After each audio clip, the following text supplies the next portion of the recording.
Bezam, I've made you the co-host. I'm going to make you the co-host.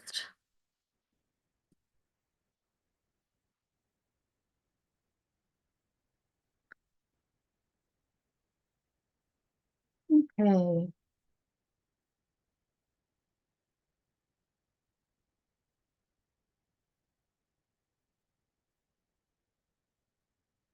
Okay. Well, welcome everybody. Uh, Let me just adjust my background. We may get to doing some art therapy stuff before the end of today, but in the meantime, I don't want to be distracted by the background. Okay. Welcome, everyone. It is nice to have you here. So today we are going to be addressing some questions that were posed by my students and in the online community.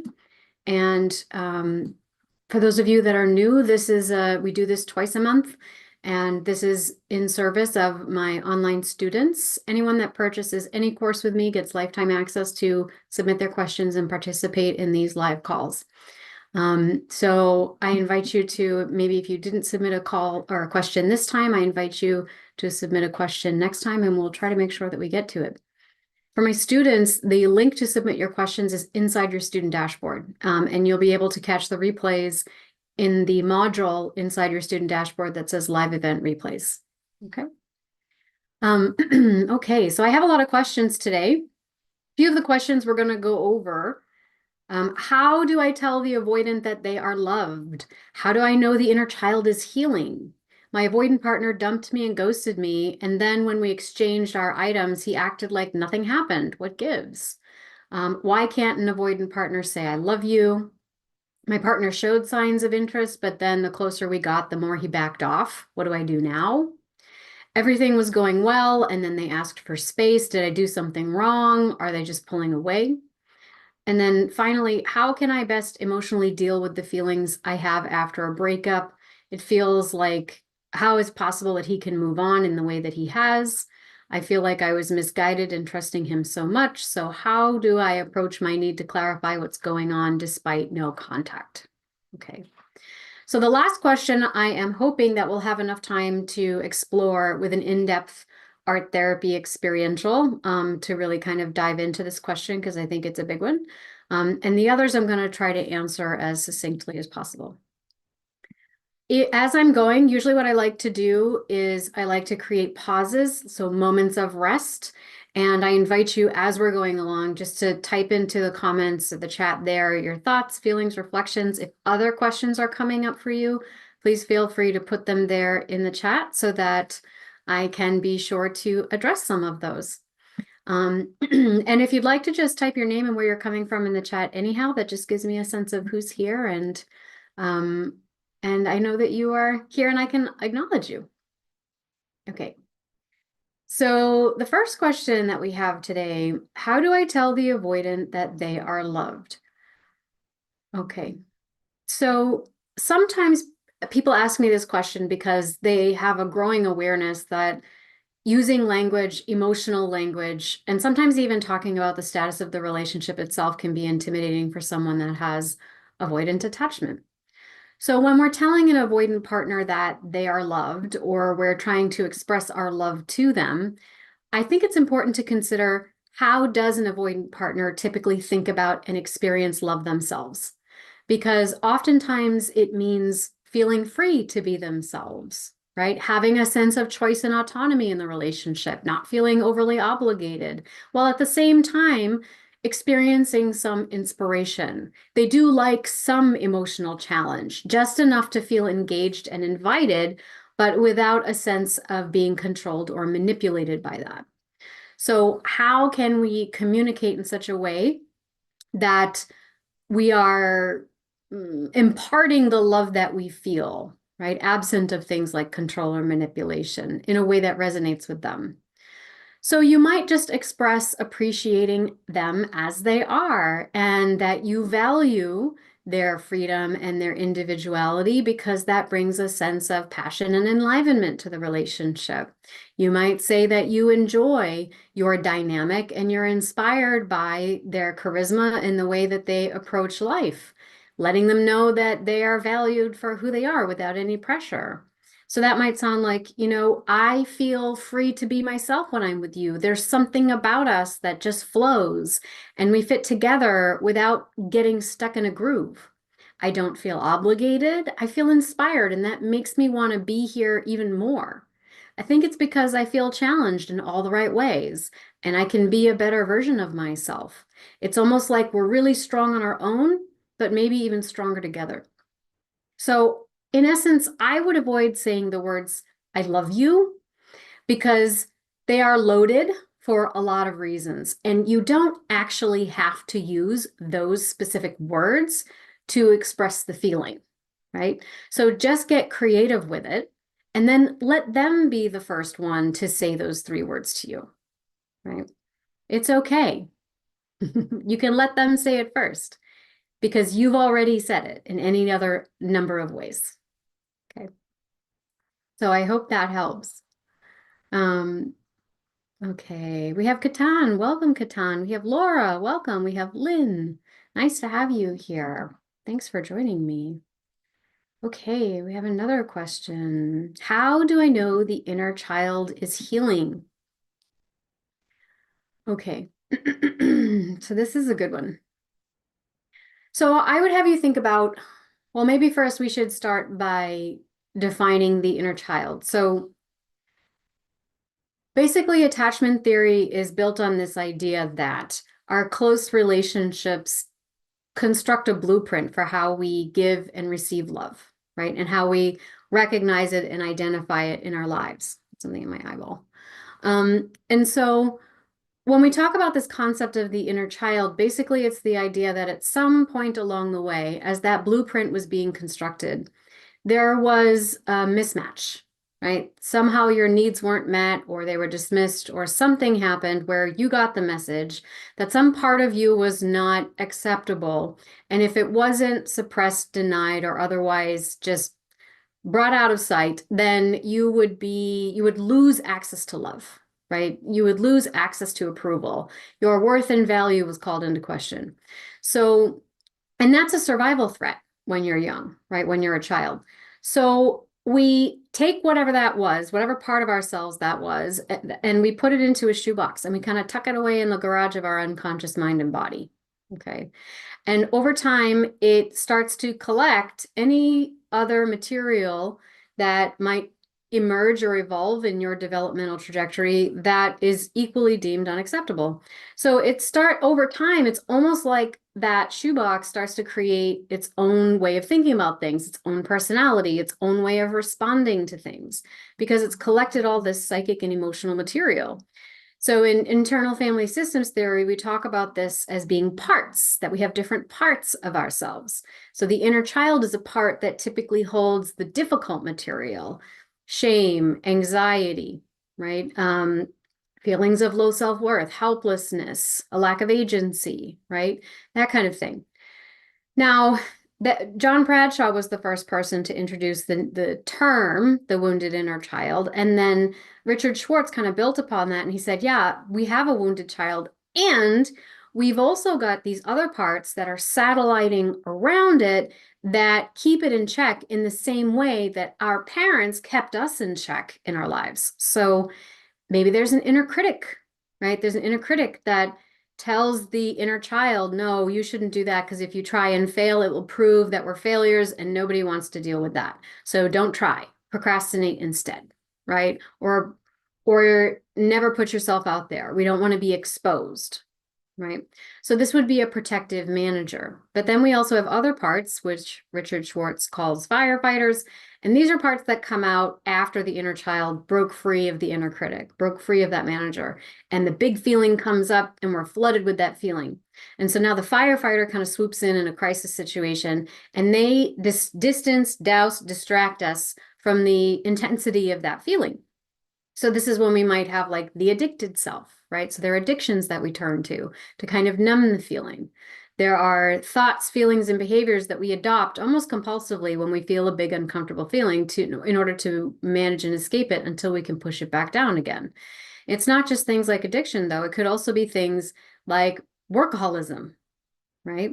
Sometimes we can channel it in positive ways, but even if you're doing something that seems positive on the surface, if you're doing it from a place of compulsion, then that's still an energy that hasn't quite worked itself out, right? So the inner child, when someone says, well, how do I know if my inner child is healing? What they're really asking is, how do I know if I am turning towards this part of me with an attitude of compassion? And that instead of being in conflict with or at war with that part, because my mind is flooded with a manager or my mind is flooded with a firefighter or some other managing aspect of myself, I'm stepping into what I call a soul-centered security. I'm stepping into an orientation of my most compassionate self, my most curious self, the most secure self, right? The part that's able to look at each one of those voices and say, I wonder where you come from. I wonder how you're trying to serve me. I wonder what you think is going on here, right? And so when we're healing the inner child, it means that we are healing the relationships between our managers and our inner child, between our managers and our firefighters, because sometimes our protectors don't agree on the best way to protect us, right? So how do we know something is shifting inside of us? So healing is kind of like unclogging a drain, right? At first, the water runs kind of brown and rusty because we've removed the obstruction. All this muck and plaque is starting to be flushed out behind that clog, right? But after the water runs rusty and brown for a while, eventually it starts to run clear. And that is when we have finally started to release these old emotions and obstructions, and we're making way for new, fresh experiences. So how do we know that's happening? Well, first of all, you're able to sit with difficult emotions without avoiding or dismissing them because you recognize them as important information and valuable signals of what you need to process, right? Number two, you can accept that feeling secure is not about eliminating all your anxiety or avoidance. Instead, it's about embracing them with compassion as natural parts of you and also as signs of important information.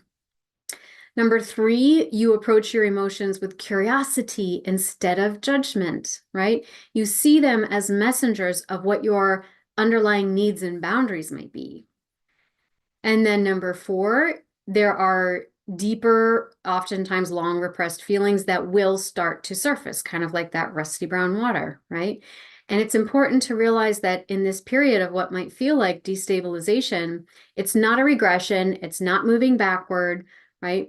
It means that you've built and cultivated enough safety and resources in your inner life that you can start to process what was once overwhelming and you were unable to process before. And now it's coming up because you have the capacity now. There is a deeper part of you that trusts that you do, right? And lastly, you feel this growing sense of inner safety and self-trust, right? You are relying less and less and less on external validation, other people's opinions of things, and you are feeling increasingly equipped and having the agency to navigate life's challenges, right? So there's less of a reliance on other people's validation and a deeper reliance on your own sense of self-trust and resiliency. Now, one thing I would add here is you would do well to seek out partners that are validating. It's not to say that you shouldn't want, care, or desire validation in relationships. Secure partners, generally speaking, are very validating, and it would be good discernment to choose partners that are validating, right? But there's a threshold between needing it, desperately needing that validation, or otherwise you think something horrible about yourself, versus wanting it because that's just how considerate partners show up. And when you have a considerate partner, then you're much more likely to have a relationship that can grow, right? And to feel an increased quality of life and enjoyment in growing with someone like that. So I hope that that helps answer that question. Before I move on, I want to just ask, for those of you that are here, has anyone here heard of that term, the inner child, or encountered these concepts of healing the inner child in their lifetime? I'd love to know that if you have or if you haven't.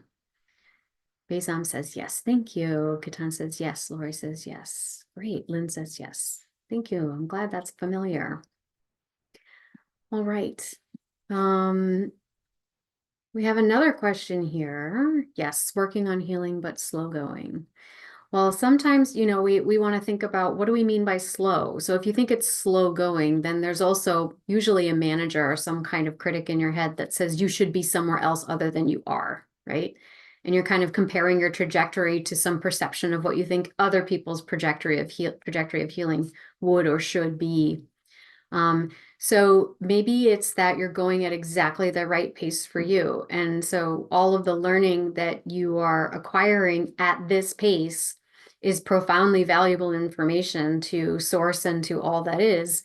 And if you were going at another pace, then all the information we would gather from your specific experience would be lost. So we might reframe that to say that you are busy gathering your information in precisely the right time and rhythm as your soul agreed to, right? So good job and bravo. All right. My avoidant partner dumped and ghosted me. Okay. And then when we exchanged our items, acted like nothing happened. What gives? Okay. So it can be, it can be really painful and confusing when a partner ends things and then they act like nothing happened when you encounter them in a later interaction. And so individuals that have avoidant attachment, they can have a tendency to cope with uncomfortable emotions by disconnecting from them or compartmentalizing their feelings. So for them, putting up kind of an emotional wall can be a way to avoid discomfort or vulnerability, especially if you're meeting someone after a breakup. So when you met to exchange your personal items, maybe their partner reflected their tendency to minimize emotional intensity and really avoid what they perceive could be a difficult conversation. And so when we act like nothing happens, it can be a way to protect ourselves from the awkwardness of the situation. They just prefer to keep things light and detached to avoid confronting any lingering emotions.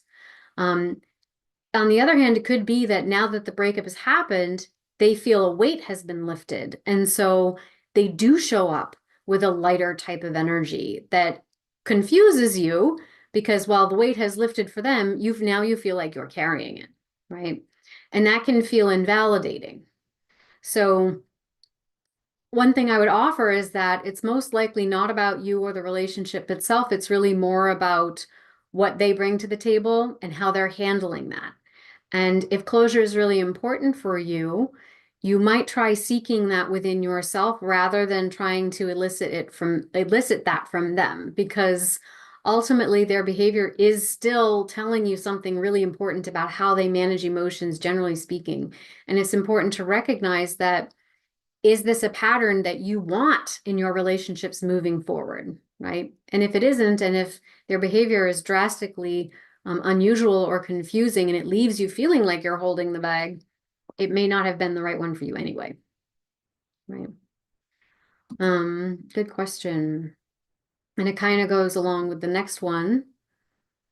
Why can't my avoidant partner say, I love you? Okay. So again, the words I love you can be typically stimulating, can trigger a lot of laden emotional baggage for partners that have avoidant attachment style, and even fearful avoidant attachment style. They often have a heightened sensitivity to emotional intensity and what they might perceive as some kind of demand or expectation. And the words I love you typically come with some kind of high expectation or unspoken reliance on a partner for creating a happy feeling for you, right? A nice feeling for you. And so avoidant partners are typically, they typically come with a history of hearing words like I love you in circumstances in which they were either abused or the words were distorted. And so the words have become used to justify things like boundary violations, or they might have been a form of emotional manipulation. Well, I love you, so I don't have to say I'm sorry, right? That kind of thing. If you really loved me, then you wouldn't do XYZ, right? And oftentimes those statements are like, if you really loved me, then you wouldn't have boundaries, right? If you if you knew that I loved you, then you wouldn't question my shady behavior. Avoidant partners may also have experienced relationships in which there was a lot of projection going on, and this can look like love bombing. So this is when their partner is kind of in love with the idea of being in love, and they start saying things like, I love you very easily and right away before they've really taken the time, energy, and effort to get to know them for who they are. And so because of this, I think it's important to recognize that love is not just the words, it's the feeling behind it, right? So instead of relying upon the word love to communicate what you feel, get creative. Find other, more diverse expressions of how to express your feelings, taking into consideration that if you have an avoidant partner, then they may perceive love in a certain way and experience that in a certain way, which we just talked about in the other question. So how do we do that? Well, again, dig into what makes avoidant partners tick. And as we discussed before, usually that means feeling free to be themselves in the relationship. I would say an extension of that is checking out soft strategies in communication with avoidant partners.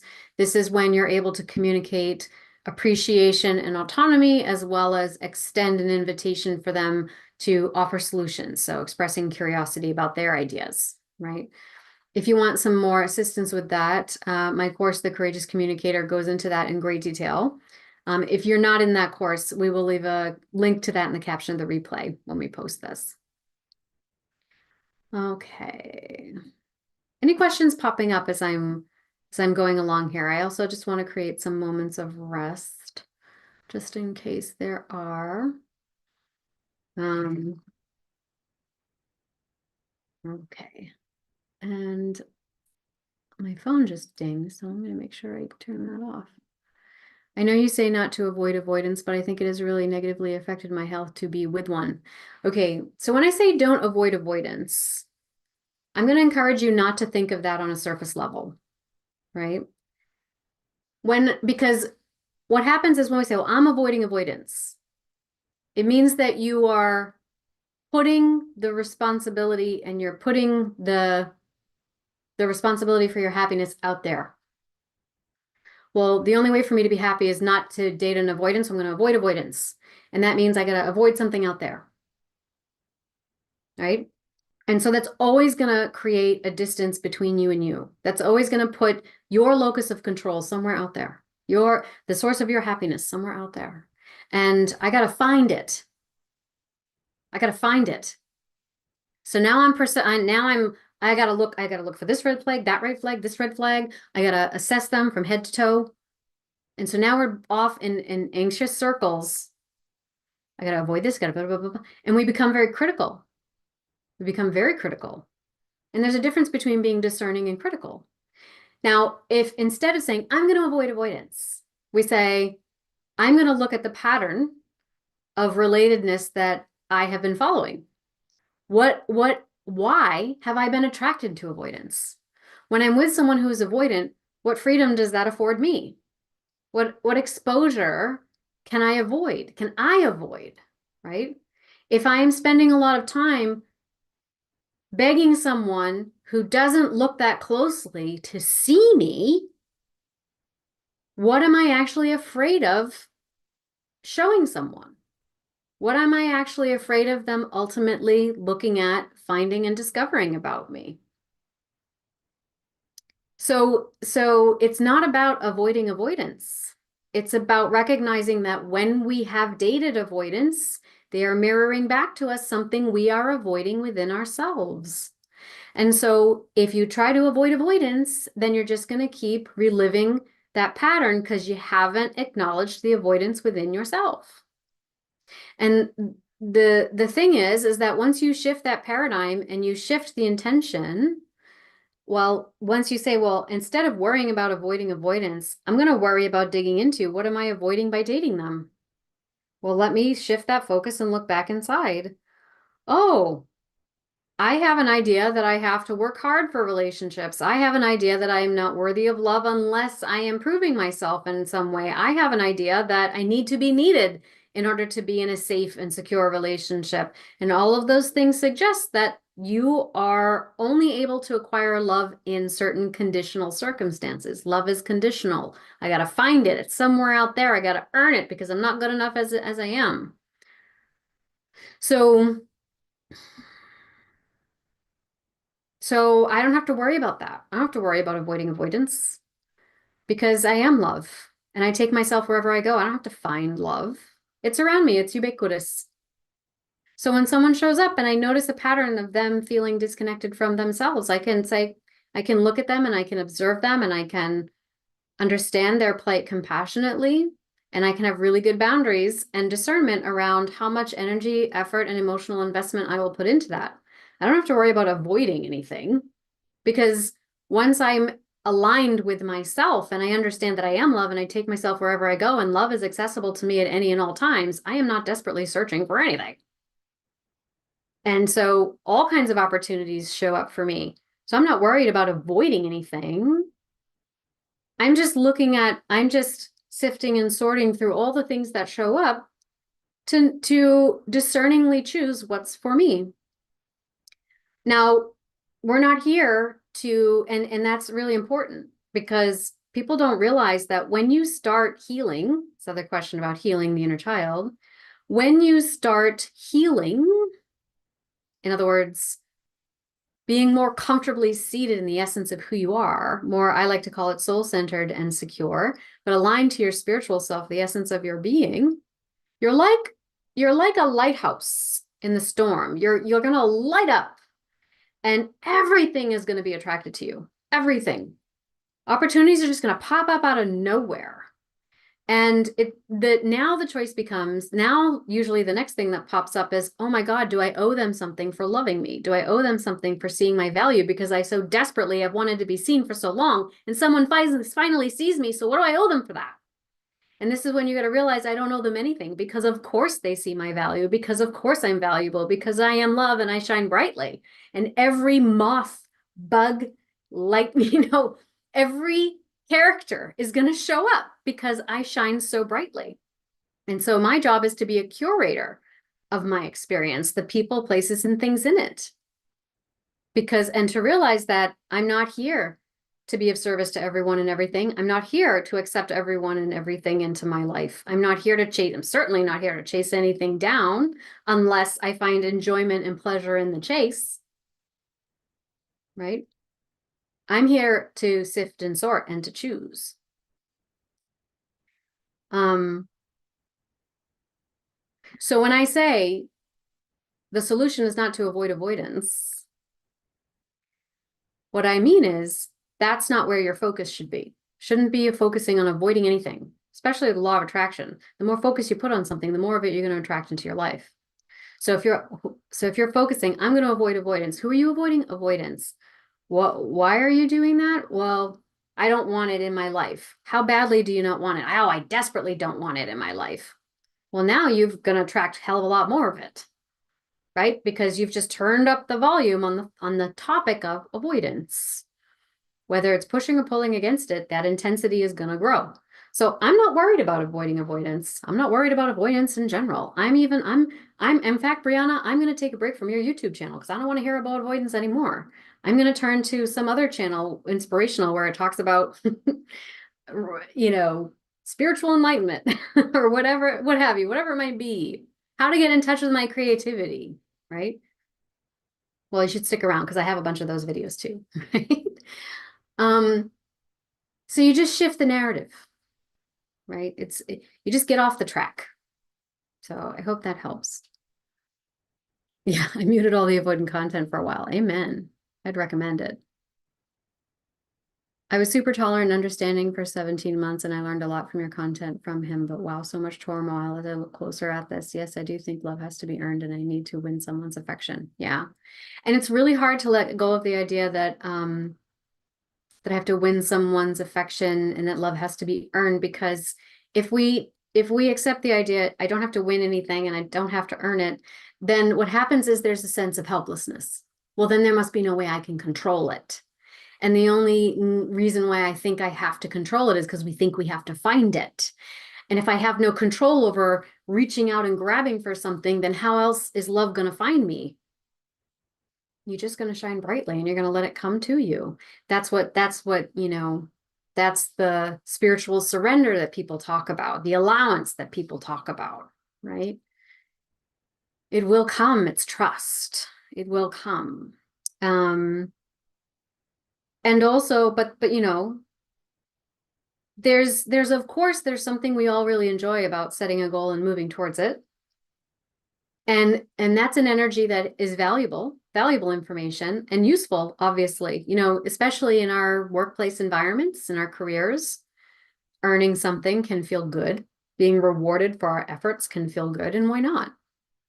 But it's an energy that thrives and serves us in a certain context. And sometimes if we adjust that energy in our personal lives, it doesn't quite translate the same way, right? It's that directional energy is valuable in things like our professions and in the external world of form and with our projects and things like that, and the ways that we engage with the varieties of life. But then when it comes to our relationships, it's also about shifting into a place of receptivity. And some people like to liken this to like feminine masculine principles. I don't agree with that. I think receptivity is a principle that men also need to adopt in their relationships. Um, hmm. Okay. So I want to make sure that I address the questions that folks were sharing. All right. What was the other one? Okay. He showed signs of interest, but then backed off. What can I do? So it's really common for fantasy to play a big role in the early stages of dating. And initially, when both people are attracted to each other, there's that flurry, that fluttering in our stomach, that enjoyment, that infatuated feeling that we have. But then as you start to get closer, there's the fantasy and all the things that we've kind of been awakened inside of us. They have to make room for reality, right? They have to make room for the flaws in each other. And if you find that the closer you get to someone, they start pulling away or backing off, then they are revealing something really significant about their ability to show up for a real relationship, flaws and all, right? And so that's a good sign to assess what is the true compatibility of a relationship here, as well as what do they really value in connection. So are they valuing fantasy above the real visceral connection that's possible here? So if you sense that there's still potential, even if someone is pulling back a little bit, again, I might recommend using things like safer, soft strategies of communication to just ask for more clarity, right? Make sure you're not making assumptions. Because the other thing happens too is that we have this period of infatuation, the honeymoon phase, right? And it necessarily kind of slows down and it softens and it relaxes and it gets a little more routine, because that's how we start to weave someone into the regularities of life. And that actually can mean that they're pulling you closer because they're starting to perceive you as a more integral part of their lives. So they don't have to have all this flurry like you do in the beginning, right? So sometimes it's actually a good sign and we're misreading it because we've had such a history of feeling rejected or abandoned. But if you're not sure, this is when you really just want to ask. And you can use things like safe and soft strategies based on what attachment style you think they have. But I think it's valuable to ask, right? Now, let's say you've done your homework and you've done your best to communicate with these strategies and with compassion, curiosity, and clarity, and they retreat from the inquiry. Well, then you really do have all the information you need, right? And so when someone shows you who they are, believe them, because that's going to save you a lot of time. Okay. Okay, let's see. Do you have tips on the best ways to communicate with a partner that has very low emotional intelligence? How do I explain that his buying his kids a lot of things is not in exchange for subordinate behavior? In other words, enthusiasm to study and do work. The low emotional intelligence, hidden expectations, and illogic is harming his relationships. So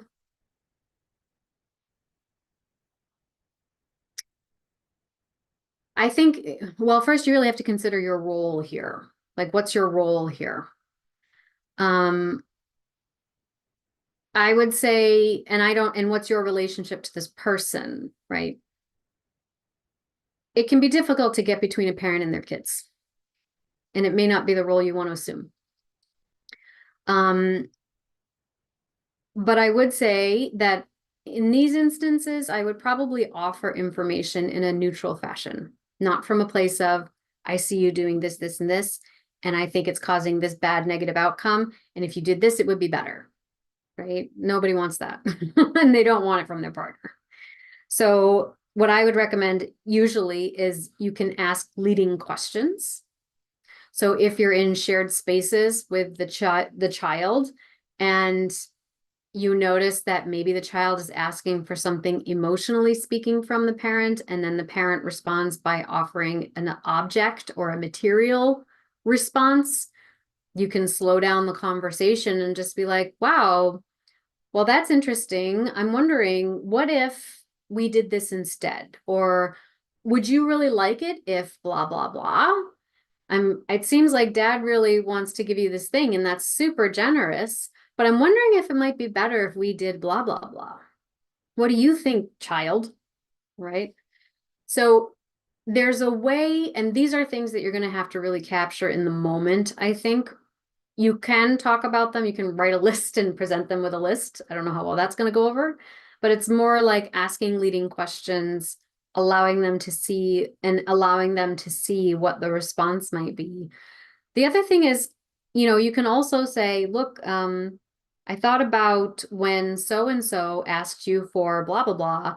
And I saw this video on YouTube and it just kind of turned on some light bulbs for me. I think it'd be really awesome if we could talk about it tonight. Right. So typically I suggest things in terms of like just noticing something that lit you up and you wanted to share it is a nice way to talk about these things. Sometimes using a third party or an article or a blog or a video or something outside of yourself as like a buffer, right? To be like, tell me what you think about this. Because also when you get someone else's interpretation something before it's gone through your filter, you're going to get a lot of information about their capacity, right? For people who don't have a lot of emotional intelligence, sometimes there can be some kind of like organic reason.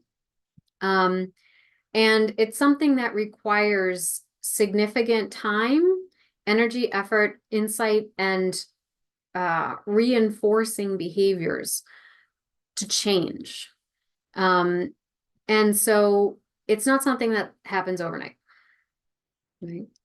But I mean, having those intimate conversations, suggesting things in a loving way, finding those moments where you see those exchanges happening and just taking it as a teaching moment and asking a leading question there, making a suggestion. Sometimes those can be ways to communicate that information.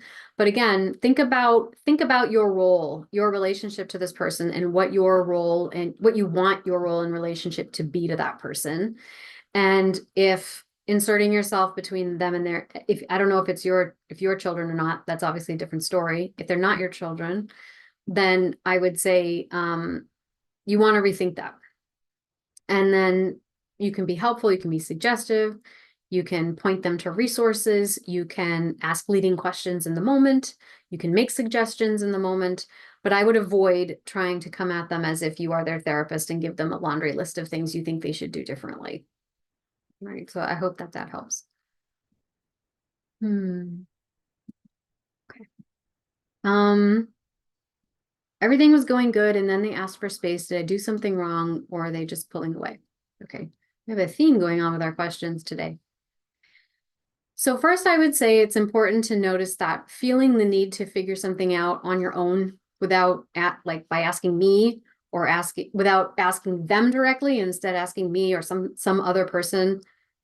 Sometimes that stems from a kind of hypervigilance, right? There's a survival strategy that may have stemmed from an early attachment injury that makes us feel like we can't go to that person to talk about the behavior that we are observing and ask why.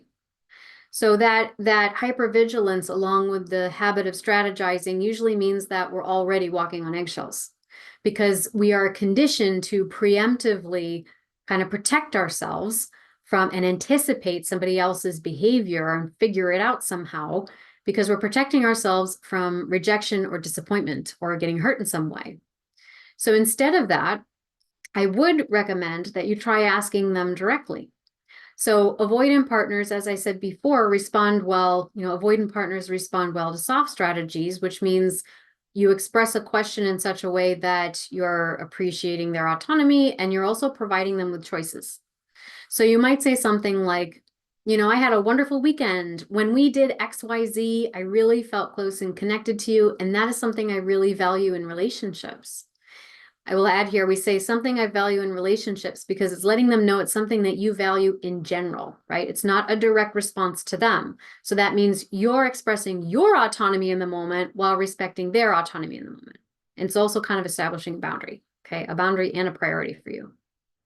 Now, since then, I've noticed that whatever the behavior is, right? So for example, you haven't called in 24 hours, and that's different from what's the before behavior, right? So that's different from the usual goodnight check-ins that I've gotten used to. So I'm just wondering about, why the change? And I usually recommend saying this with as much as an objective affect as possible, right? Because you don't want to communicate some assumption. Even if you're feeling triggered, find a way to manage that trigger first, and then allow yourself to show up to the conversation with clear curiosity, right? Because if you show up with some kind of assumption or expectation or fear, they're going to read that as you being overly emotionally dependent on whatever they're going to say. And so that can muddy the waters of communication, right? Now, I would say avoid framing this or phrasing this as, did I do something wrong? Oh, don't do that. Do not do that. Avoid asking if you did something wrong. Assume that you have not. Assume you haven't. Right? Just objectively identify and describe the change that you observed and leave an enormous amount of space for them to explain. Because you are not responsible for carrying all of the emotional labor for this relationship alone. It is a partnership. Doesn't mean it's always 50-50, but over time, you both are carrying that scale, right? You're both balancing it out. So let them do some work. Show up with objectivity, curiosity, and let them fill in the gaps. Of course, if they don't fill in the gaps, when someone shows you who they are, believe them, right? Now you have a lot of information about how they can show up for you. Believe them, right? Okie dokie. All right, this was the last question. And we're at 3:44. Hopefully we'll have enough time to get through this exercise.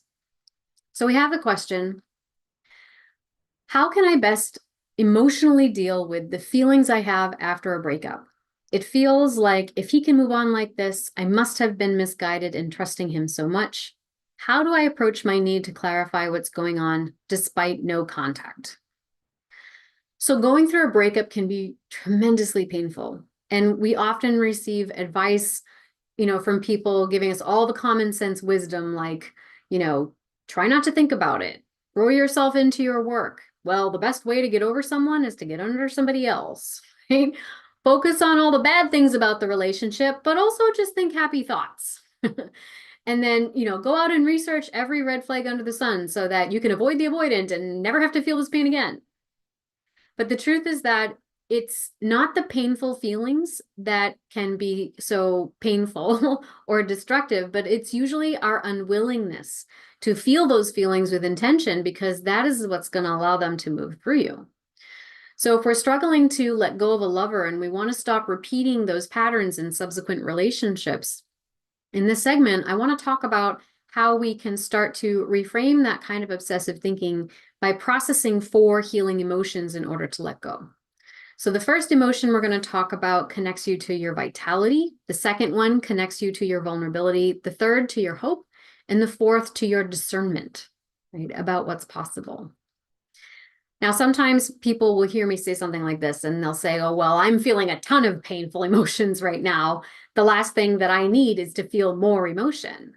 But the reality is, it's more likely that you're experiencing resistance to your emotions. You are fighting them by searching for answers because you think the answers are going to give you clarity, and clarity will restore your sense of agency and control. And then you might find a way back to trusting yourself again. But in order to find that kind of clarity, you first have to go about asking the right questions.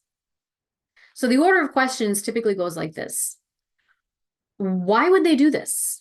What have I done to make them respond to me in this way? Is there anything that I could have done differently to make them respond differently? If I try again, are they going to let me back in? Oh, they won't let me back in and I'm not getting any explanations. How can I make them respond to me? So you try that for a little while. I can't make them respond to me. Does that mean that there's something fundamentally wrong with me? And if there's something fundamentally wrong with me, how could I ever trust myself again? And how could I ever perceive myself as deserving of love again? Wow, these thoughts are really painful. And they suggest that love is just not possible for me. Well, I don't like that idea. So I'm going to keep asking more questions and rerun the scenario in my head over and over and over again because I'm not willing to accept this. There must be a way that I can figure out how to fix this and stop feeling so helpless. And so we get kind of stuck looking for ways to somehow fix the situation so we can win the fight, right? So this segment is really about helping you to stop looking for the fix-it solution and just letting it flow, right? Letting yourself feel these 4 crucial emotions that I'm going to tell you about.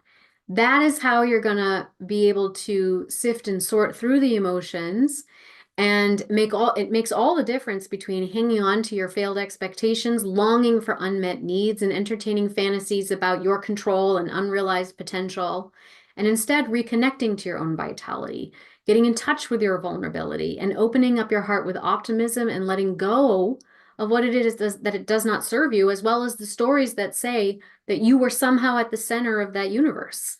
It's a shared universe. It's a shared holodeck that we all live on. And sometimes it really is about them and it's not about you, right?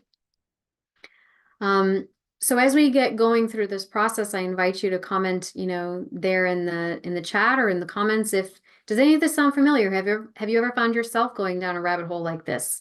I would love to know. Now for this exercise, I am going to get a little bit interactive. So you might want to grab some drawing utensils or a piece of paper and a piece of paper. I'm going to adjust my background so that we can all look at my background together. And I'd like us to play with these 4 emotions in a creative way, because just me talking about it is just going to keep us in our heads about it. And that's what we're trying to change. So I'm going to pull out my markers here. You can use crayons, whatever you've got. And I invite you to just grab a handful of colors. And we're going to do this in a far more embodied way. Ready then? So I'm going to have you take your page and we're going to be working with 4 emotions. So let me give you a better view. So I'm going to take my page here and let's see, make sure you can see this. This is my page. And you're going to divide your page into 4 quadrants. And we're going to go through these emotions and we're going to connect to them. Okay. So here in the first quadrant, we're going to focus on the first emotion, and this one is anger. Okay, first one is anger. So I'd like you to just kind of close your eyes and drop an inquiry down into your body and just ask, where is my anger regarding this situation? Where is my anger regarding this relationship, this breakup? Where does it exist in my body? And just allow your mind to go there. Again, it's usually the first thing that comes up into your mind. Like, so where in the landscape of your body does your anger live? So I thought it was going to be in my stomach, but it's actually in my shoulders. And so as I look at that anger, what colors, what line, what texture, what shapes pop up? I'm not worried about thoughts yet. What color, texture, shape, and line pop up? And so I would invite you just to grab some of your drawing utensils and to take a moment to kind of depict that on the page in our angry box. What's in our angry box? I'm going to do it with you. So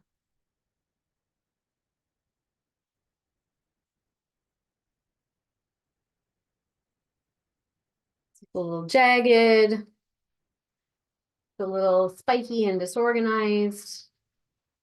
It's also a little bit explosive, kind of comes out from the center, or maybe it starts that way, right? But that's not always how anger goes for me. Sometimes it may feel like that, but then I might just turn it back around and it kind of implodes. And that's when you might start to feel, depressed or anxious. We start saying, well, how could I have fixed this? I'm mad at myself.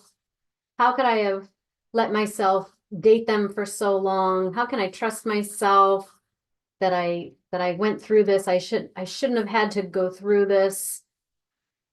Right? How do you know? How do you know? You don't know. Maybe there's amazing things that have come out of this experience that you can't quite tap into yet because you haven't quite spoken to these feelings yet. You're just resisting them, right? Anger. So feeling anger, it really breaks us free of our indifference. And when we allow ourselves to feel our anger, it can connect us to our passion for life. And it's sort of a catalytic kind of energy that can release us from our attachments to the things that we wanted. And that allows us to begin to feel needs and desires and wants for things to come. So instead of, I want my partner's love, this specific partner's love, the need becomes, I want love. I just want love in general. And so when we remove the specifics from the situation, now we are starting to step into this vibration of alignment, right, with the source energy and our ultimate desire without having any kinds of distortions or contrast, right? Okay, so let's move on to the next block because I know that we have a limited amount of time. So the next block is going to be sadness. I realize this is probably backwards for you, but this is going to be sadness. It's going to put sad, right? So we're going to do the same thing. You're just going to drop an inquiry into your body. Sadness. Where is sadness?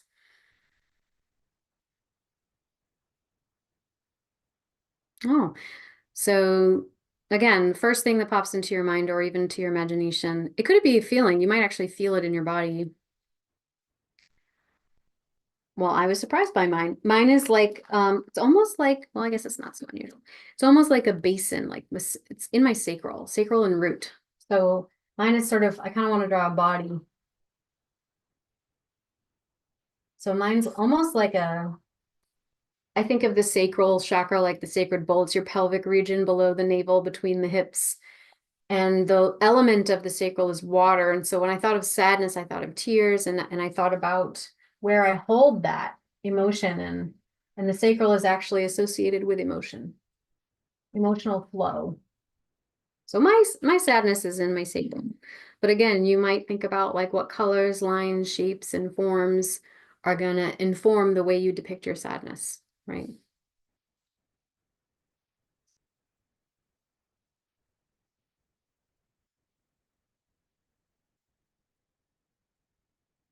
Suppose that's how I might depict my sadness. And I'm going to keep describing these emotions too, but I invite you to keep sketching as you go, as we go. So when we allow ourselves to feel sadness, this is really what softens us, because when we are fearful or we are angry, we get kind of constricted and closed up. But when we feel sadness, it starts to soften that and loosen it up. And that's ultimately what's going to open us up to love again, right? And so as a result of allowing ourselves to feel that sadness, we can surrender our denial of the situation and we can accept the loss. So now instead of, I expect my partner's love, our need becomes, I expect to be loved, right? And so sadness helps us to kind of emotionally explore what did not happen that we hoped would happen or that we wanted to have happen. And unless we give ourselves permission to be sad, then we can't really adjust our expectations to what is now possible. So feeling sadness really kind of connects us to our ability to love and to experience joy in what we still do have, right? It connects us to our pleasure. It connects us to our vulnerability. And that's what allows others to ultimately move towards us again, to feel connected to us again, just when we're needing that connection the most, right? Okay. So I know I'm moving a little quickly here, but please feel free to pause wherever you need to. Now we're going to talk about fear. So let's put fear.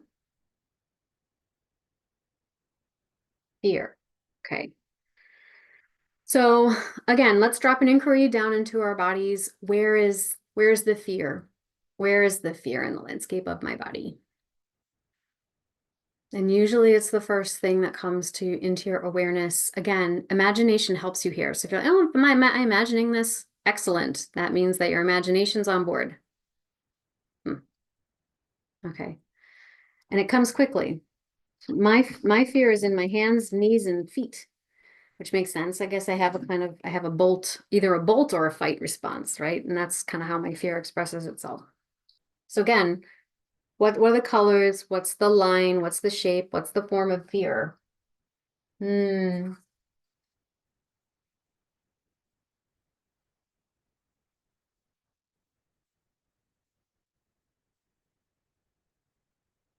It's kind of a spiraling feeling.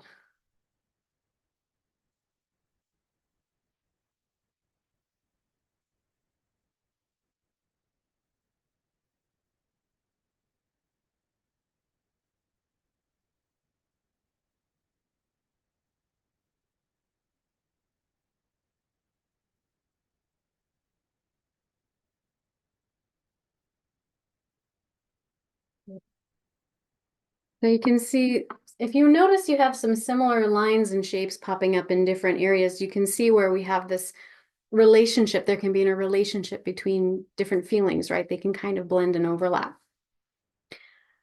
So let's talk a little bit about fear. Let's talk a little bit about fear. So fear really allows us to explore what could happen, that we did not, whatever we did not want to happen. And in this way, it also kind of connects us to our vulnerability. So it kind of fosters an ability to discern what we need and what we can depend on in the present moment, as opposed to depending upon absent attachment figures, right? So when we acknowledge our fear, we kind of learn to adapt to what is true for us now, meaning what resources are available to us now, instead of yearning for what we can't have. So instead of, well, I need my partner's love and support, it becomes, I need to be loved and supported, right? So we're connecting to the needs that we have. Additionally, if we don't allow ourselves to feel our fear so that it might perform this really important task and then move through you, right? The vibration that it creates continues to attract the experiences that we're fearing maybe through things like the law of attraction, or what we might call projected introjects in psychology. And this is when when the fear creates a kind of defense mechanism that leads to self-fulfilling prophecies, right? We're training our mind to look for things that we fear. And so we create an expectation of negative things happening. And so we project that expectation into the people, places, and things around us, and those things respond to our expectations of them. And so it winds up now that we've created the very thing that we fear. For example, in an anxious-avoidant situation, you might say, well, the anxious person was cheated on in the past and they expect to be abandoned at some point.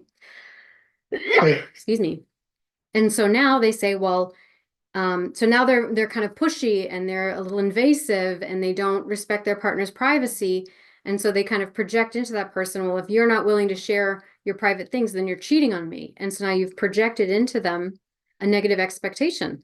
And so now the person takes that in and they become resentful and they feel like you don't trust them. Well, if they must not trust me, is there something about me that's not trustworthy? And if I'm not trustworthy, and they're punishing me for being untrustworthy, even though I've done nothing to earn their distrust, then, well, I might as well go out and do what they're punishing me for. this becomes a projected introject, and now all of a sudden we have a self-fulfilling prophecy. And so when we can listen to our fear instead of letting it take us over, or rail against it, those things don't have to happen. Because we learn to trust our resiliency, and we learn to recognize our needs, and we learn to get them met in ways that are appropriate with the resources that are available to us, not begging after the ones that we've lost, right? Okay, and I know we're at the end of our hour, so if you have to go, I understand. But if you'd like to stick with me for a few more minutes, we're going to finish up this activity with the last emotion. And the last emotion is helplessness.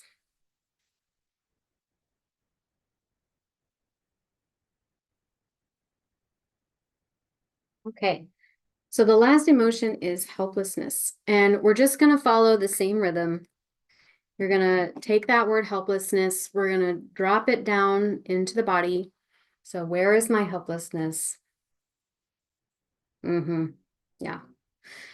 So yeah, so mine is in my gut, and kind of like, I guess that's my diaphragm. My gut and my diaphragm just below the heart. It bleeds into the heart a little bit, but it's really lower than that.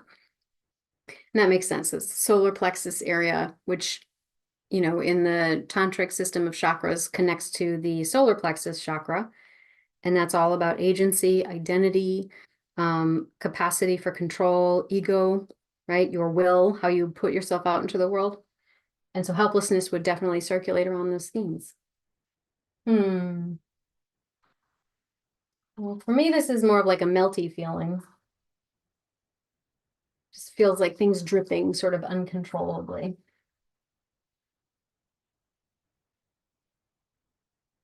Formlessness.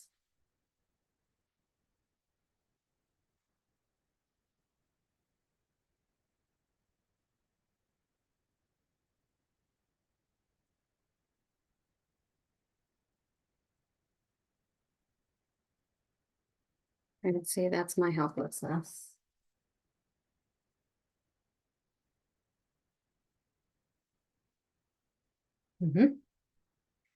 So let's talk a little bit about helplessness. So helplessness is really when we are able to acknowledge our powerlessness to undo what has happened. And by reflecting on what is no longer possible, we can start to shift our ability to discern what is actually possible for us. And that allows us to kind of release our past hopes and eventually find new hopes. So instead of, I wish my partner were here to love me, the need becomes, well, I have faith that love is with me at all times. And I don't need to find love because I am love, and I take myself wherever I go. And when we can adopt this idea, then we have this motivation to start over. We have this trust in our own resiliency. And that allows us to carve new pathways, even in our brains, right? That are otherwise addictively attached to attachment figures that could never really show up and be what we truly needed in this physical reality anymore. So now we get to create new pathways, new connections. And this allows us to utilize the resources of our body to process those feelings of helplessness and connect to what I consider to be the transcendent aspect of ourselves, our spiritual self, right? Our higher self, which allows us to inhabit that soul-centered security. So I would have you just think about, where do I feel helplessness in my life? And when you feel helplessness, what am I trying to control that's truly beyond my control? And I like to sift and sort through this by creating, like, what can I control about the situation? What can't I control about the situation? And how would the universe have to show up for me, right? And this is what I call being in a process of looking for winks from the universe, because I believe the universe is always showing up for us. And in order to ascertain that, you just ask yourself, well, if this were the best thing that could be happening to me right now, what else would have to be true? What else would have to be true about my reality and my experience? Right? Okay. So with that, I would encourage you that if you are looking for a way to try to heal from a breakup or stop obsessing over a partner, connect to your anger, connect to your sadness, connect to your fear, connect to your helplessness, right? And you might even talk to each one. You might ask, like, anger, how are you serving me right now? What lessons do you have for me? Sadness, how are you serving me right now? What lessons do you have for me? Helplessness and fear, same question. How are you serving me right now? What lessons do you have for me? And you will be surprised if you just open up the inquiry that some of those things will come, right? So I hope that that helps. What if another person projects their fears onto you instead? That's all about boundaries, isn't it? You don't accept it. That's it. I don't accept that. So I'm not going to play out this scenario with you, right? I have a video on my YouTube channel. It's called Escaping Avoidant Projections. So we'll include a link to that with the replay. That might be helpful. So thank you everyone for joining me here live. I hope that you enjoyed it. Before you go, I did want to let you know, if you are interested, we are having a live workshop on Saturday. It's a 2-hour live workshop, is totally free. We're going to do some activities, more activities like this together. I think we've got 75 people signed up so far. So it's going to be fun. We're going to do some breakout room activities where we get to connect to other people in the community. And there is also the option after you register, if you want to participate in the VIP experience, there's a fee for that, and then you'll get access to the replay.